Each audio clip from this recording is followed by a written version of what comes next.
Anda kembali bersama kami di Ayu Jabar. Kami masih membahas mengenai stunting. Ini bersama dengan Kepala Dinas Kesehatan Provinsi Jawa Barat, Bapak Dr. Dodo Suhendar. Tadi sudah dijelaskan bahwa mengenai stunting ini perlu diperhatikan oleh banyak pihak karena bicara mengenai gizi. Ini adalah hal yang sangat penting, sangat krusial begitu ya untuk bisa nantinya mempengaruhi tumbuh kembang anak kita. Nah, Dr. Dodo mungkin bisa dijelaskan kembali mengenai permasalahan gizi di Jawa Barat sendiri. Apakah banyak daerah di Jawa Barat yang punya masalah mengenai gizi atau mungkin dari segi pangannya tampaknya kurang memenuhi begitu untuk pemenuhan gizi anak. Seperti apa, dokter? Ya, baik. Kalau dulu-dulu kita mengenal ada istilah gizi buruk. Ya. Gizi buruk, betul. Nah, gizi buruk, kalau sekarang gizi buruk boleh dikatakan kita kecil lah, gitu ya. Sudah teratasi karena ada hubungannya dengan kekurangan energi, kalori dan protein yang jangka panjang. Kemudian untuk ada istilah gizi kurang. Nah, kalau gizi kurang itu dihubungkan antara berat badan dan umur. Itu yang ada kita lihat di dalam kartu menuju sehat di posyandu KMS. Ada lagi gizi kurus. Nah, kalau gizi kurus itu hubungannya antara tinggi badan dan berat badan. Nah, sekarang yang muncul itu satu lagi gizi berlebih ya. Gizi berlebih. Itu yang mungkin pada kalangan orang-orang dari segi ekonomi mampu sehingga mungkin terlalu memberikan berlebihan, makanan yang banyak gitu ya, Pak, yang mungkin secara kalorinya.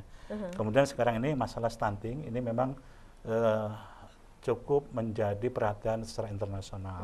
Karena Indonesia juga ini dalam 5 tahun ini tampaknya menjadi masalah yang menjadi perhatian bersama. Termasuk Pak Presiden ya Republik Indonesia ini sudah mengomando bagaimana kita harus memerangi stunting ini.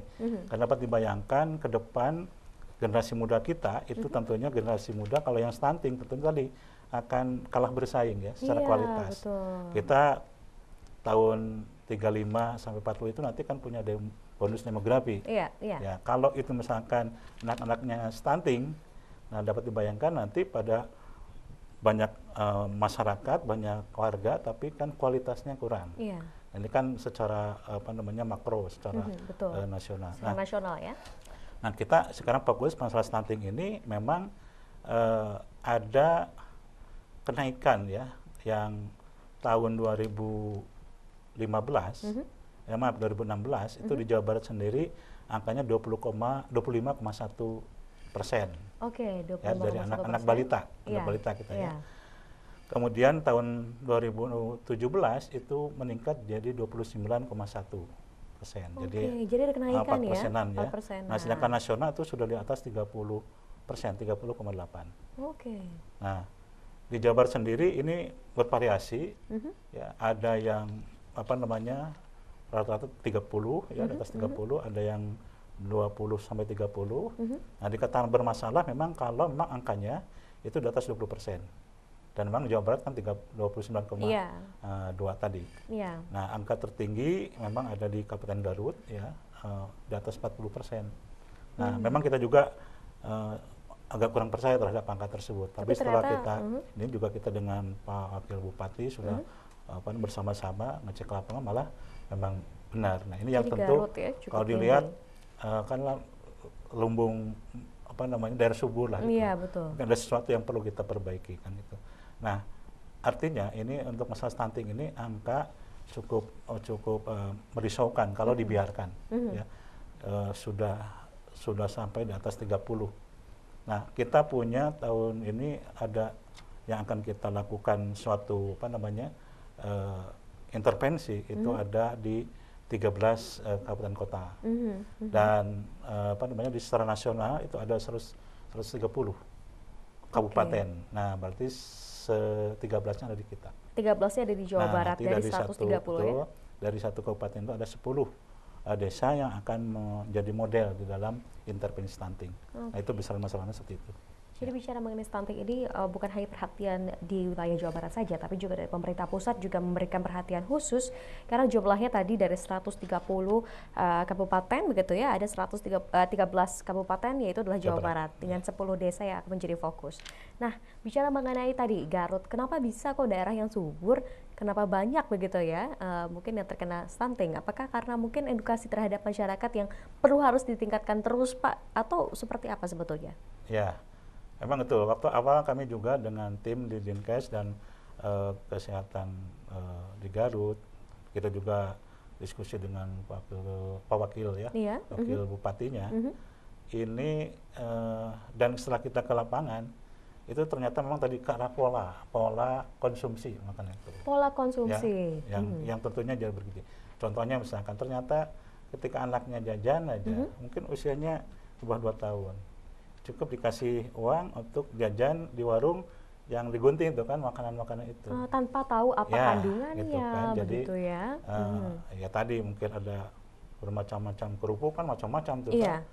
Yang tentu dari aspek gizinya mungkin kita apa namanya sangat kurang ya. Sangat untuk kurang, yang lainnya. betul. Banyak kalorinya, apa namanya karbohidrat saja. Ada istilah mungkin kayak yang di pasar ya, itu karena sibuk ibunya ngurusi pembeli, anaknya yang penting nggak rewel kan. Iya.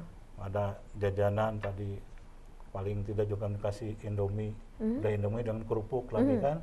Nah, Indomie kerupuk kan sama-sama. Iya, Nah, betul. ini lebih ke arah apa namanya bagaimana pola makan tadi. Oke. Jadi pola karena makannya. juga stunting ternyata bukan hanya di kalangan yang tidak mampu, yang mampu saja tadi ada yang terkena stunting. Yang terkena stunting, Jadi gitu yang utama ya. memang bagaimana kita nanti masalah edukasi bahwa pemberian makanan terhadap ya istilahnya anak kita ya sebagai investasi nanti kita, jangan kalah kayak kita ngurus apa namanya tanaman terus gitu apa ya. namanya hewan peliharaan Betul, kita yang betul. mungkin lebih diperhatikan gitu Iya, kan. Kita betul. lebih anak pola jajannya tuh kadang-kadang lebih seperti itu. Seenaknya aja memberikan uang tanpa tahu anak-anak kita ini jajan Berapa. apa gitu ya. Kebanyakan Ini gitu penting kan. sekali untuk diedukasi kepada para orang tua. Dan bicara mengenai stunting ini, tadi seperti yang dikatakan bahwa gejalanya atau ini sudah cepat terlihat sebetulnya mengenai mungkin dari kondisi tubuhnya yang jauh lebih kecil, lebih pendek begitu ya. Nah, kira-kira kalau sampai ada gejala-gejala seperti itu, apa langkah tercepat yang harus dilakukan oleh orang tua? Ya, betul ya. Jadi tadi pertama melihat yang lebih awal adalah mengetahui itu dengan mengukur ya tinggi badan bayi kita. Ya. Kalau 28 berarti ini intervensi. Nah ini harus segera dilakukan konsultasi kepada petugas di puskesmas. Nah puskesmas kita nanti tentunya ini akan melakukan suatu edukasi sehingga bayi tersebut akan mendapatkan perlakuan khusus tambahan gitu kan, yang tentunya nanti kita bisa konsultasi dengan dokter spesialis anak di rumah sakit, formula apa saja, makanan apa saja yang harus nanti ditambahkan, dan yang penting bagaimana sikap nanti ibunya, jangan sampai sudah bayinya tadi tinggi badannya rendah di bawah 48, kemudian juga menyusuinya kurang gitu, malah mempercayakan pada susu formula gitu kan. Nah, kemudian juga hal-hal yang tentunya tadi pengetahuan ibu tentang pola makan yang baik itu juga tidak dilaksanakan, ya akhirnya juga bayi ya akhirnya jadi stunting gitu. Jadi stunting. Jadi gitu memang intervensi awal itu diperlukan supaya sebelum 2 tahun ini kita bisa melakukan suatu intervensi perbaikan supaya tidak jatuh pada stunting. Nah kalau sudah di atas 2 tahun itu sulit sekali untuk mencegah, paling bagaimana supaya tidak terkena penyakit ya, kemudian juga bagaimana juga tambahan untuk makanan bergizinya supaya memang juga dia bisa istilahnya tetap bisa produktif, bisa bekerja dan juga bisa berkarya gitu kan. Kalau dibiarkan ya tadi kualitasnya akan jauh lah rendah dibandingkan yang lain. Mempengaruhi mungkin produktivitasnya Ya, begitu betul, ya. kualitas berpikirnya gitu kan. Dari segi kedewasaan emosional dan juga tadi gampang terkena penyakit-penyakit tadi. Oke, dampak akan terkenanya penyakit. Lalu bagaimana kebijakan dari pemerintah Provinsi Jawa Barat sendiri dalam upaya penanggulangan dan pencegahan stunting? Tetaplah bersama kami di Indosiar Bar, kami akan segera kembali.